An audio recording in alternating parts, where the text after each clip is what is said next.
It's my pleasure to welcome you here to the Clark Howard Show. Our mission is to serve you and empower you so you make better financial decisions in your life.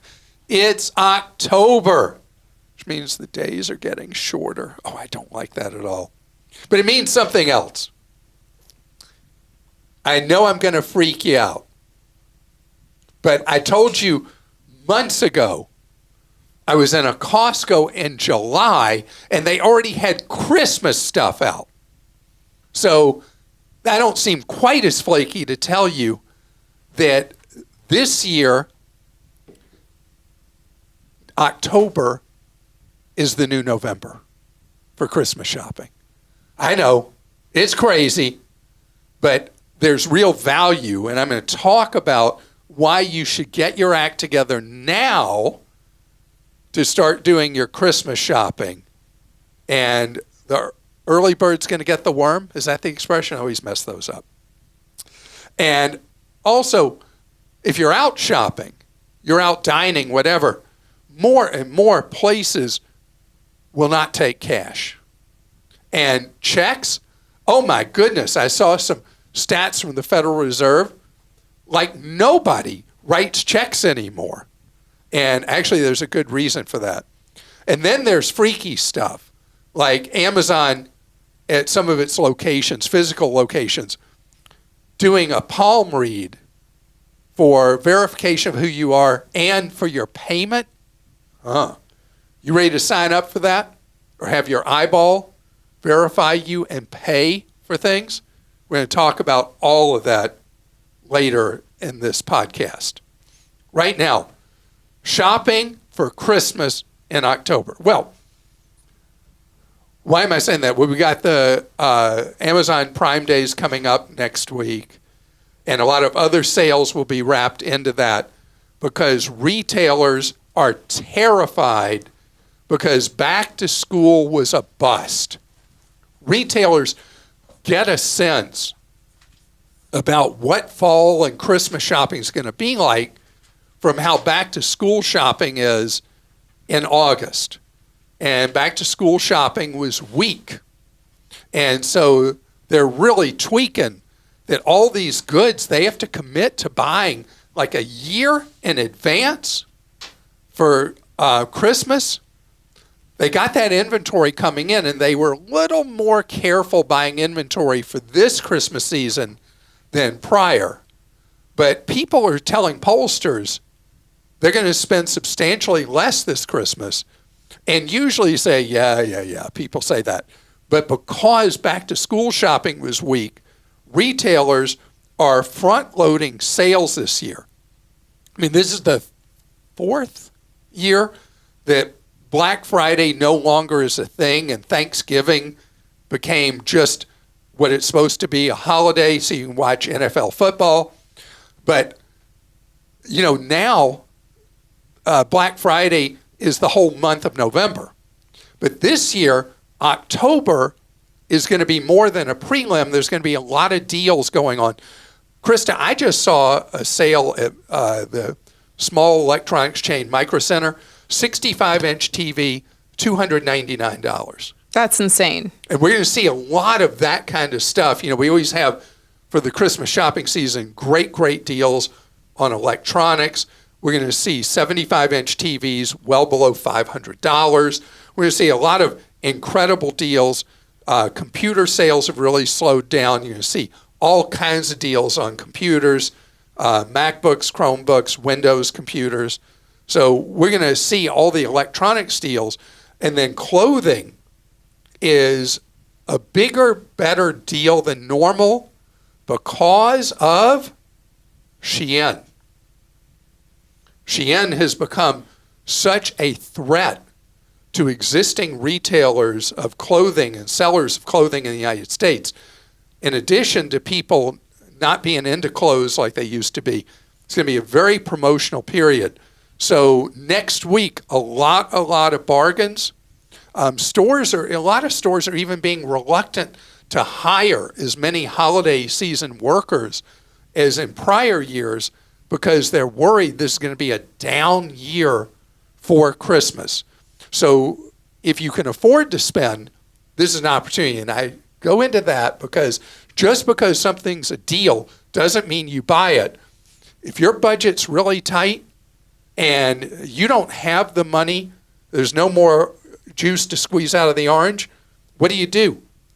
Make things for people yourself, or do experiences with people, something that you know they love doing that you can go do with them that would be inexpensive.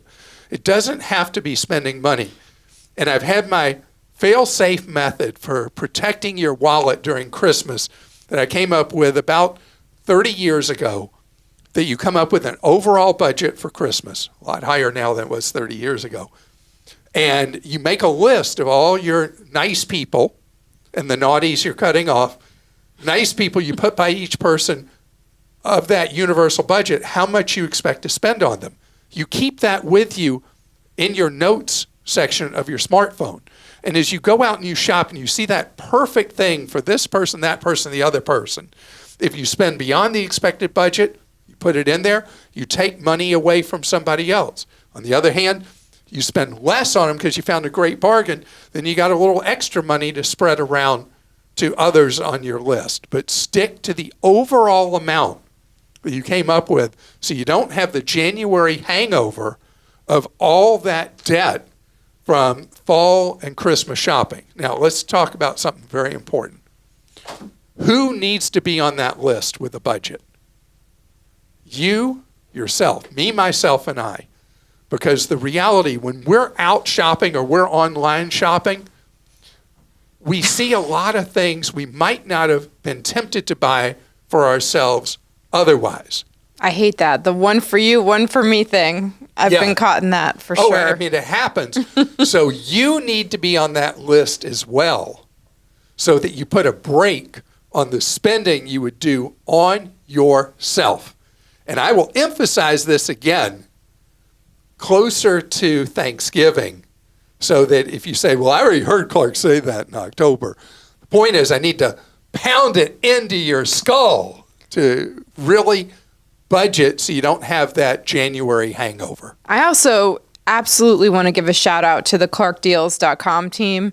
They, like next week, they have it's like a war plan for how they're going to handle Prime Day, not just on Amazon, but on the other sites that are competing with them. It was funny because we had a planning meeting about this a couple of weeks ago. Mm-hmm. And I mean, they are so prepped because a lot of people, Amazon Prime people, they're only thinking about what Amazon's going to do. But what happens is Amazon's only a small part of overall retail, is it triggers these Me Too sales from a lot of other people because Amazon's worried about their margins. Many times the other sales are better deals than what's available from Amazon. So we cover the whole Amazon Prime Day deals and the Me Too's, which often are where your better bargains are. And the thing I love about our deals team is it's not just like, oh, Amazon's selling these things. Like what they do is they go in, they price compare, they have spreadsheets of what things have been. Are these really good deals? Because that's the thing that's hard to know. Like, is this really a deal or not a deal? And so I love what they do. And there is a newsletter. You can sign up now, subscribe to the Clark Deals newsletter at clark.com/newsletters or clarkdeals.com. And there will be extra newsletters sent on the Prime days because they have extra deals to send out. But normally it's once a weekday, and then we have a special Sunday newsletter. And Amazon has so much market power. You can see it because when we do our special edition newsletters during Amazon Prime Days, the open rate, the percent of the newsletters that are opened for Clark Deals, skyrocket during Amazon Prime Days. All right, we'll go to questions now. I didn't mean to make that a commercial, but I just do love what the deals team does. I'd be remiss if I didn't mention the Amazon antitrust lawsuit. Amazon has been accused by the feds and I think 17 states of conspiring to raise prices on people through price manipulation and also to undermine other sites by making it difficult for third parties to sell both through Amazon and other sites. And we'll see how that all plays out.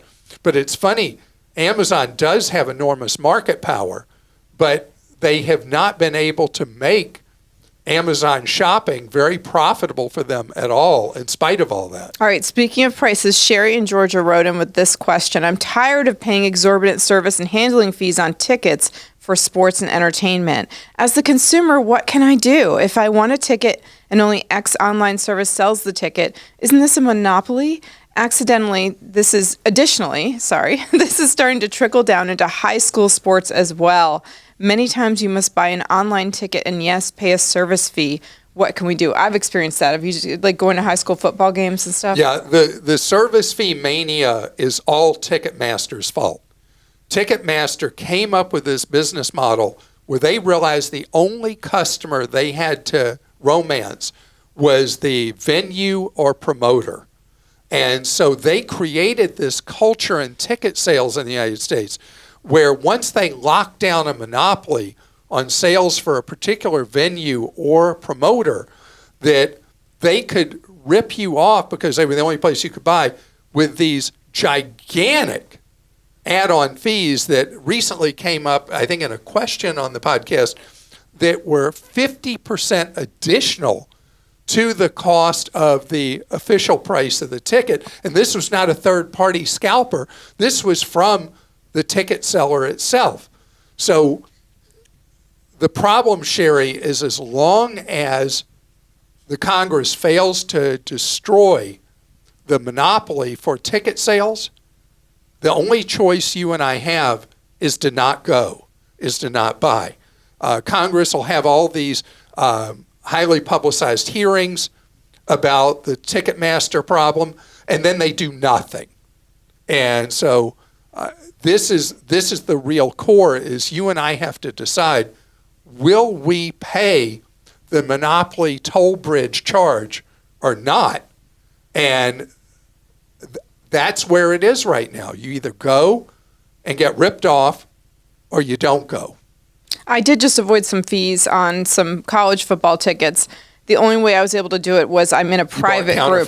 No, I'm in a private group for that college, for parents. It's parents of my daughter's college. And so I went in and someone was selling their tickets and I avoided the resale fees that you get from StubHub and SeatGeek and everything by directly transferring. But it was a known person to me in terms of being in this private group. You know the best way to get cheap tickets to a college football game? What? Have the team you love have a bad season. Oh, then yeah. The prices go down and down and down. I thought you were going to say, like, work the concession stand. Okay, you did that at... Mikey Stadium. That was my first job at West Point. I grew up near there.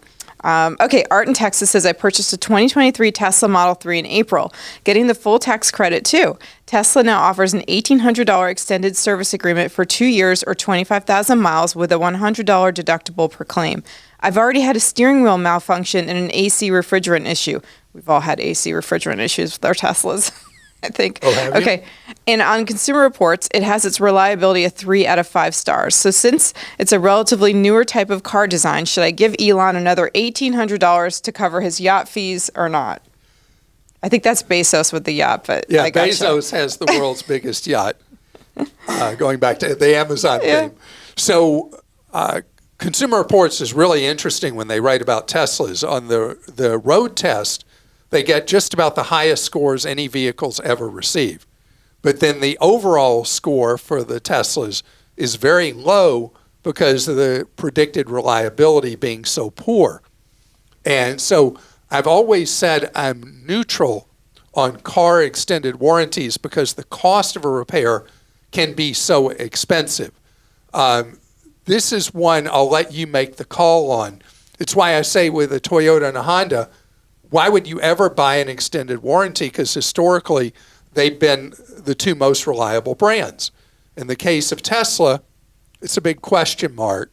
So I'll leave that for you to decide if you want to buy the Tesla branded 2-year extension. Emily in Illinois says, I listen to you every morning and it always starts my day off on the right note. I have the Platinum Amex, which I love to use for free unlimited access to the Delta Sky Lounge in addition to other travel benefits. In light of Delta's announcement restricting access to the lounges, plus the difficulty in achieving medallion status, I'm curious of Clark's thoughts on keeping this card or downgrading. So sort of an extra question onto what you talked about last week. So I don't know if this is the general non-airline specific American Express Platinum. If it is, and you're able to get the dollar value out of the benefits offered, it's got a very high annual fee, $700. Yeah, it has to be that one because you can't get into the lounge with You the have to have Platinum Delta. You have to have the reserve. Yes, exactly. Yeah. Yeah.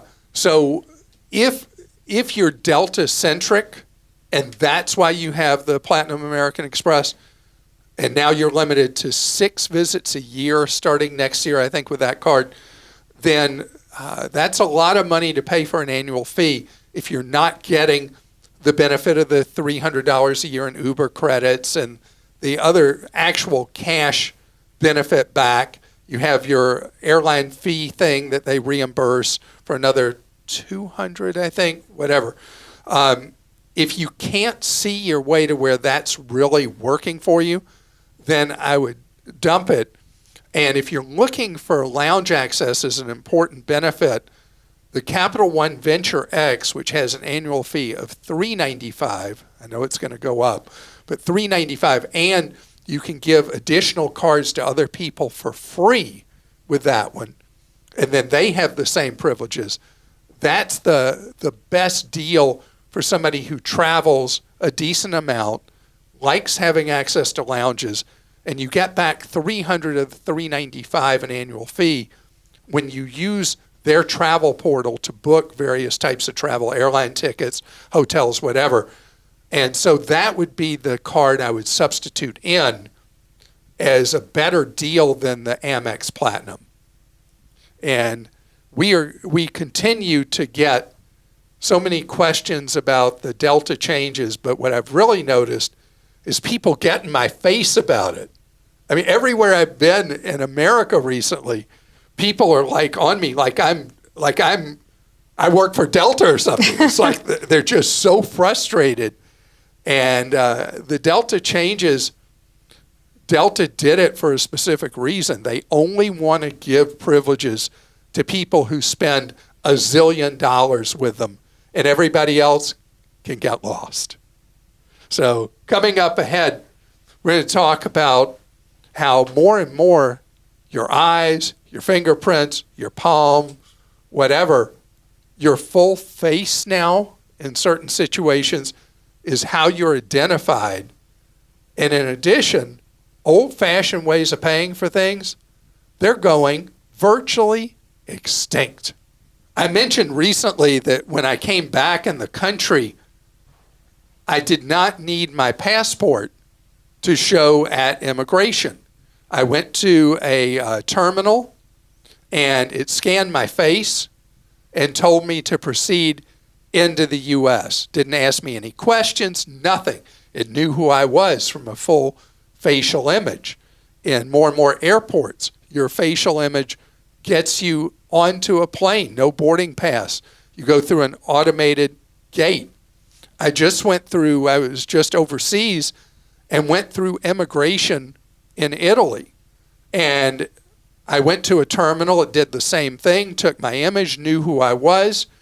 I went through the turnstile and I was in the country. We're going to see more and more of this stuff where identity cards, credit cards, passports, the rest are not going to be essential. I mean, you have to have them with you, but you don't have to show them or use them. And this is good and bad. The bad, it is such a clear invasion of your and my privacy that our digital image, our biometrics, our eye scans, that all of that is how we are identified. The irony of it is potentially it prevents, if this kind of thing becomes widely adopted, it prevents someone who has stolen our credit card or our credit card number from being able to use it. Because the reality is nobody knows who we are anymore. And so biometrics is a way potentially of reestablishing that. But how we pay is going through such a change. I was looking through some stats from the Federal Reserve that were published in a recent Washington Post article, and it's crazy how people no longer use cash, what was referred to as the cash crash. And debit cards are actually declining as an overall piece of the pie. What people are using more and more is credit cards instead of debit cards. And credit cards are great as a payment system and as a protection for purchases you make where you're not going to be able to receive the goods or use the service till a future date because you have protection with them that you don't have with any other form of payment. Debit cards, even though they look the same, don't have those protections. And I think that's why for more and more transactions, people are using their credit card instead of debit card. The overall dollar volume, much higher for credit cards and debit cards, even though the transaction numbers for debit cards are significant. But the debit card thing was more popular than it is now. The credit card only becomes a problem if you're using it as a borrowing system. And I talked about that just recently with the enormous interest rates that you're paying on credit cards. Average at a bank now 22%, credit union 12%. And then let's look at checks. Checks are the most dangerous thing you can use or ever send through the mail. Because criminals can so easily, once they've intercepted your check, duplicate the account numbers, write checks as if they're you, and then you can be arrested as a bad check writer. It happens all the time. The word's really gotten out about how dangerous checks are, that now checks account for roughly 2% of transactions. And if you are someone who's old school and you carry a checkbook with you on your person or in your purse, no more, no more, no more. You are opening yourself up to more hassle than you could ever imagine. When someone gets a hold of your checking account number or your checks, you would not believe how hard it is to stay out of jail and also prevent the theft of money from your checking account and try to get it restored. The banks don't want you using checks. I don't want you using checks. Checks are trouble. And they'll vanish from checks like we think of them as a paper check you write and all that. I mean, that's going to disappear. It already is in other countries because this is an archaic way to pay bills. So the hardest part with all this is that when you pay with a credit card, debit card, you pay with your iPhone, your Android, nobody in America uses Samsung Pay, but I'll just say Samsung Pay instead of Apple Pay or GPay. When you do that, the biggest problem, and again, whether you're doing form of payment, debit or credit, is that we lose track of our spending. And whatever method works for you, that you are monitoring your accounts regularly so you see what you're spending, or the craziest idea that we got from a listener about 15 years ago, and at one time was a very popular download from Clark.com, and nobody does it anymore. I don't even know if we still even have it at Clark.com anymore. It was a thing where you could print out your own register to keep track of your credit and debit card spending to see what was happening with your money. And that's the hardest part of all this as we move to whatever form of payment other than cash is cash, it's finite. You see it shrink right before your eyes. Is with these modern forms of payment, we do lose track of our spending and we don't feel the same connection to the spending that we did when we had to peel off ones, fives, tens, and 20s. How do you control your spending in an all-electronic payment era? It's not easy. I just check my bills all the time and look at them. But yeah. How often do you look? I look at least weekly. I look every single week. Yeah. All right, let's go to some questions. This one's from Kurt in California. You always give us tips on getting the best airfare and coach. We now are hooked on flying overseas in business class. Our last trip was in business and we loved it. How do we find sales, if there are any, on business class flights? Clark, you rock. And also Dave and Sharon wrote in asking a similar question. They've seen ads for Consolidators saying they can get you business class fares to Europe. And so I thought... No. Yeah. Consolidator airfares this is like buying a junk bond. You could make a nice return on it. You could also get burned badly and lose your money. Consolidators work in kind of a gray area of the airline industry where an airline's trying to get seats sold without having to worry about a competitor matching their fares. So they work in this gray market and sell tickets through these third parties below the list price. The problem is Consolidator, it's an unstable industry, and it's kind of fuzzy if you're dealing with somebody that's going to be reliable, that's going to be able to deliver to you. So this is an area that requires caution. Now back to the original question, how do you find great deals on business class fares? I only know one way, and it's from Going, which is formerly Scott's Cheap Flights. I'll never stop saying. I know. Going, formerly known as Scott's Cheap You're so bitter Flights. about the name change. I hate the name change. Scott Kai's. I mean, you established a name for yourself, and then you went generic? Okay. Okay, anyway. So Scott has a newsletter just for premium seat sales. Premium economy, business class, first class, international. And it's a more expensive newsletter from Scott because the people buying them, the stakes are much higher. If you can get, routinely you'll see today international business class fares, $2,000 to $2,900, right in that range through Scott's. If you went straight to an airline just trying to hunt for a fare, you might see it as $6,000 to $8,000. Okay, a couple more travel questions because we're on the subject. Justin in Georgia says, I know picking a destination to travel breaks one of your cardinal rules, but we really want to visit Japan. We are at least flexible on when we go. We're considering a Japan cruise itinerary and adding on some land days to the tour to tour the country before the cruise. I hear Japan is an expensive country to visit. Do you have any tips for saving money while there? Yeah, all right. So that's a lot of questions. Let's first deal with the airfare.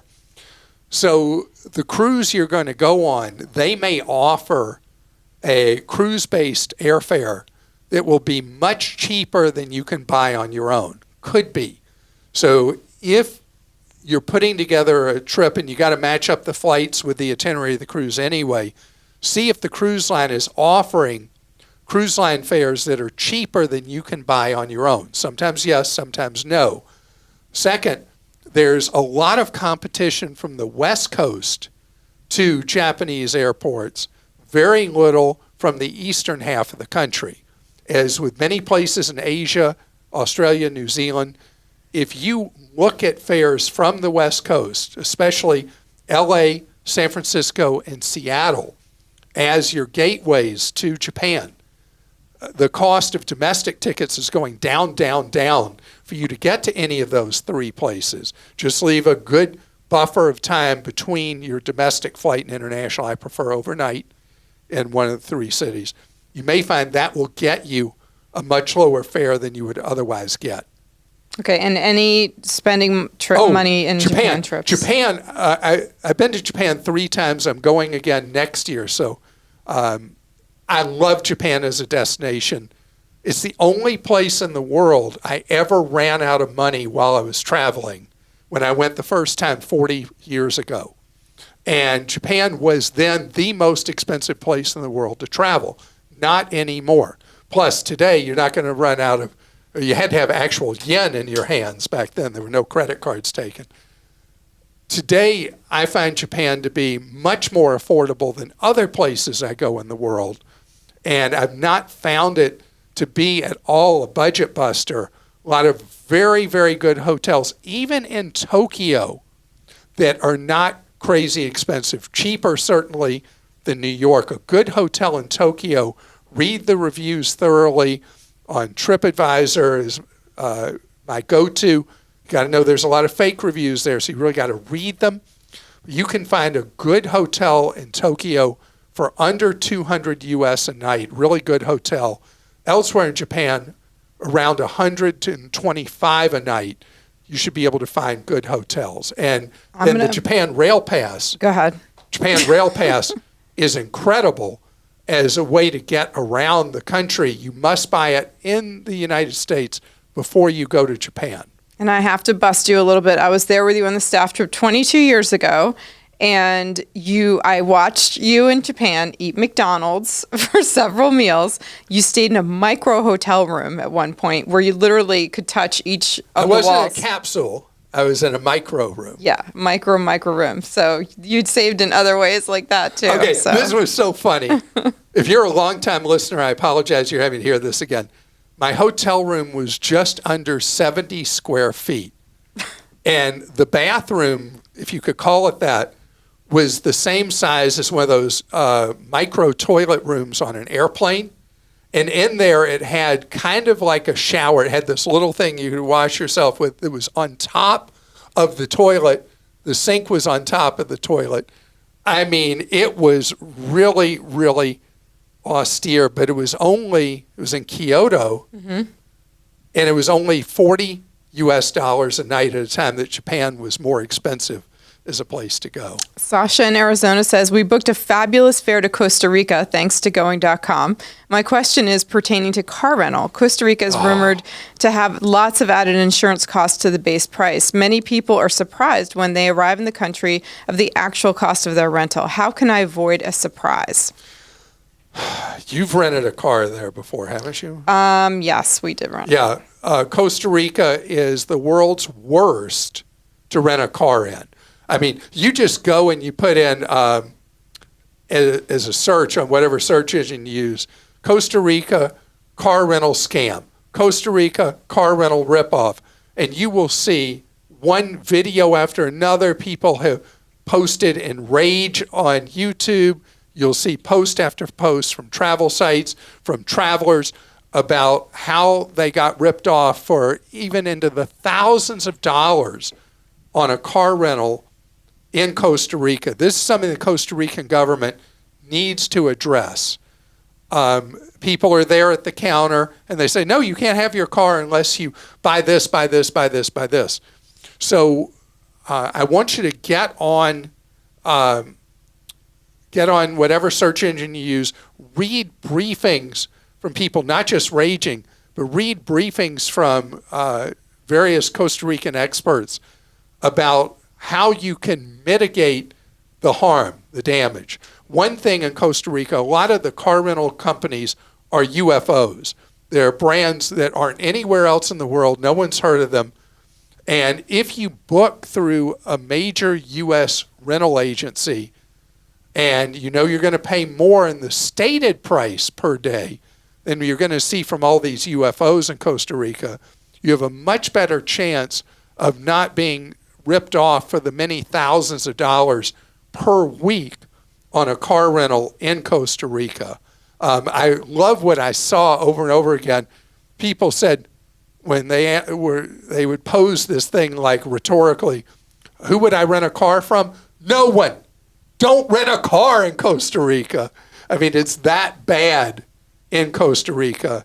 And I mean, it's such a fixable problem. Why damage the reputation of your country as a tourism destination because you're allowing people to be cheated on car rentals? And there's all these weirdo junk fees there, which is why I can't even go into all of it. And you've got to read as much as you can. If you use a traditional travel agent to help you book your trip, they've had this, they've heard it, they've seen it. They may be able to help you book with an agency where you're not going to get cheated. And I want to thank you so much for listening to today's episode. I want to remind you that all week long, we have free one-on-one advice available to you, something we've been offering since 1993 from our Team Clark Consumer Action Center. To see how to get free one-on-one advice, go to clark.com/CAC.